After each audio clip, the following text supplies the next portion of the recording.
DNV. Vanakkam, Chairperson.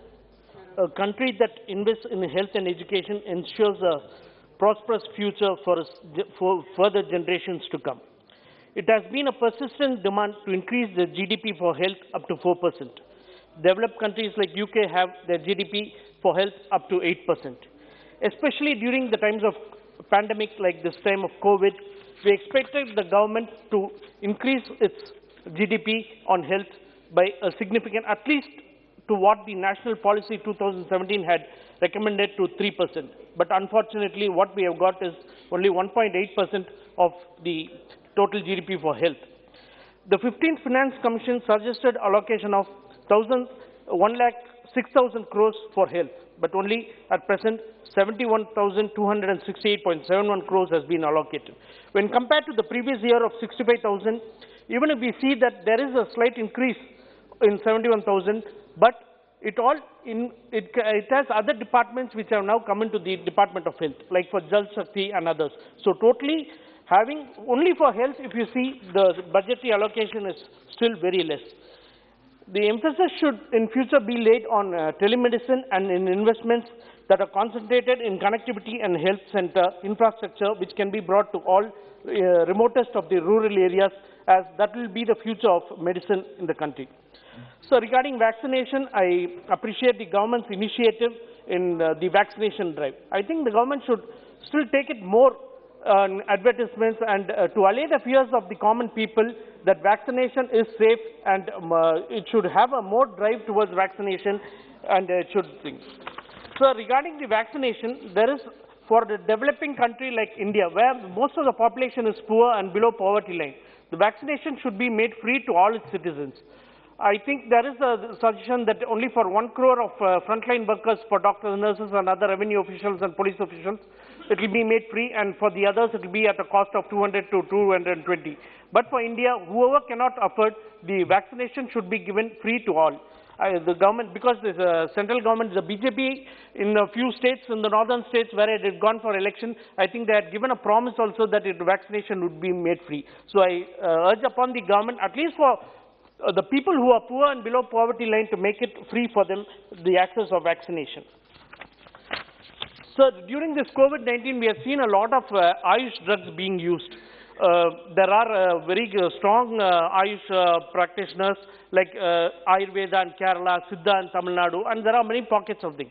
But the problem is, and we have seen good positive results in Ayush too, the problem is that we have to document all the evidences. There should be proper clinical trials, there should be proper scientific evidences, and a lot of the budgetary allocation should be made for research on Ayush drugs, so that these drugs can be exported to the Western countries with the FDI approvals and other necessary approvals, which will give a very good income revenue to the government. This is such a big, vast income area which the government has still not taken a keen interest on. So, to increase our budgetary allocation in the case of clinical trials, it should be considered.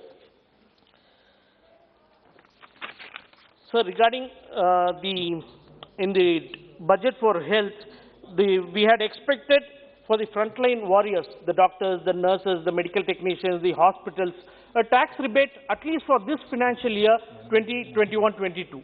But nothing has been said of that.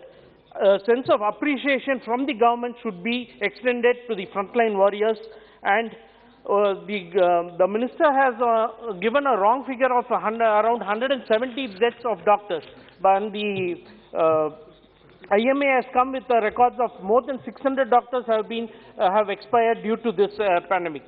And then around an assurance of 5 lakh from the government was given to the persons who were affected by the disease and who had lost their life. But that promise has not been kept either by the state or by the center. I request the central government, the health minister, to take upon this issue and to issue 5 lakh rupees compensation to the frontline warriors, the doctors, the nurses, the medical technicians, the ambulance drivers, and all those who have lost their life during this pandemic.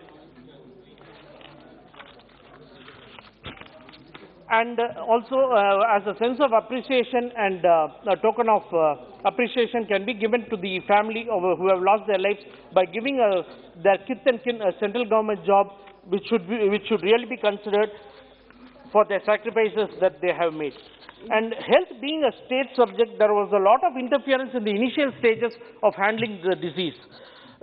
Like for the purchase of ventilators, and what the state wanted, they couldn't do it at the initial stages because everything was taken to a central pool and it was decided by the center. And a very classical example was taking away the MP Lads fund for 2 years. We have no regrets in taking the MP Lads for the use of COVID. But what we have reservations is that the central government had taken it and they had used it to their priority. But what we had suggested, what we would have liked, and what we still suggest is those funds, since all the representatives of all the constituencies are there in this parliament, the MP Lads of 2 years, which would have come around 10 crores, if it was invested in their own constituency for their COVID, this would have upheld and it would have upgraded the health sector throughout the country in a very uniform manner. But this was not done. I hope the minister to consider this too.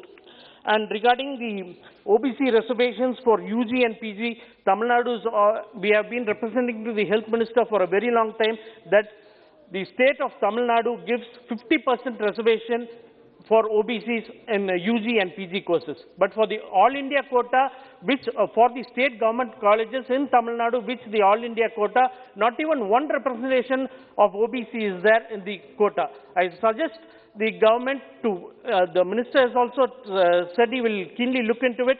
We suggest from this year that the 50% reservations, which is for Tamil Nadu for OBCs in general category, will be adhered to.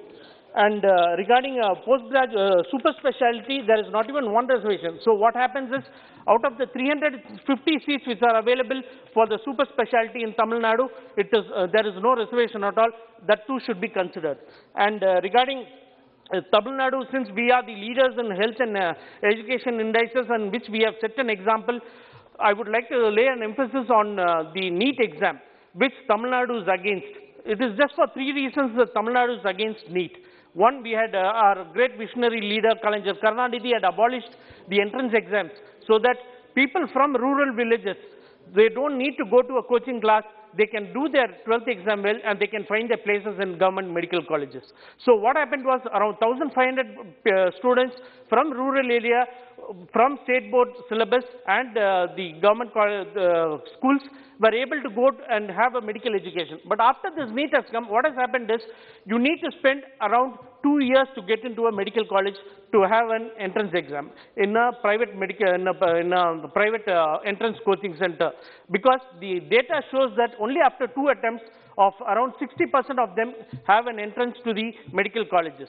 So what happens is that we are denying a chance for people from the rural places to have an access to equity education. And the syllabus which we follow in Tamil Nadu is equity education, and the syllabus which the NEET has is from CBSE. So there is a vast gap, and rural children are being denied their opportunity of studying medicine. What has happened is girls like Anita who have lost their lives, and till now we have seen around 15 children who have lost their lives due to this NEET.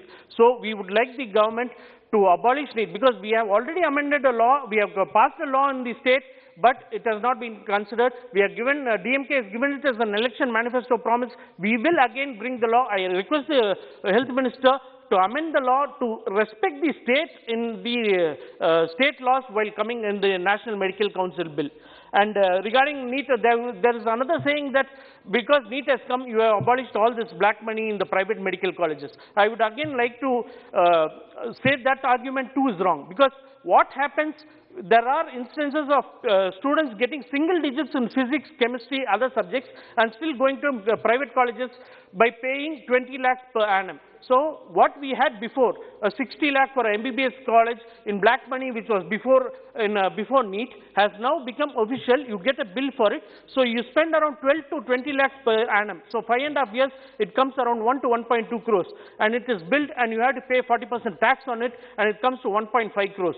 So that argument that after NEET came, the private medical colleges are having free run of this thing without, they are able to account the money and this thing, but the poor people are the sufferers. So I would like to say that the Tamil Nadu doesn't need NEET at all, and the government to consider this. And regarding AIIMS in Madurai, this AIIMS in Madurai is a long pending issue. The foundation stone was laid by the Prime Minister in 2000, ma'am, I'm just finishing, I'm just concluding, was laid by the Prime Minister in 2017, and just one brick lays there till now. See, there is a very stepmotherly treatment to Tamil Nadu. Three AIIMS medical colleges which were sanctioned after AIIMS have started the first year of, they have taken in the first year of MBBS students for this year. So, even if you calculate 1 brick per year, you should have at least kept 3 to 4 bricks now. But these are the false hopes that the Modi government, the BJP government gives, and people of Tamil Nadu are very clear in who will come and give a very clear mandate for this. Thank you, Madam, for giving us.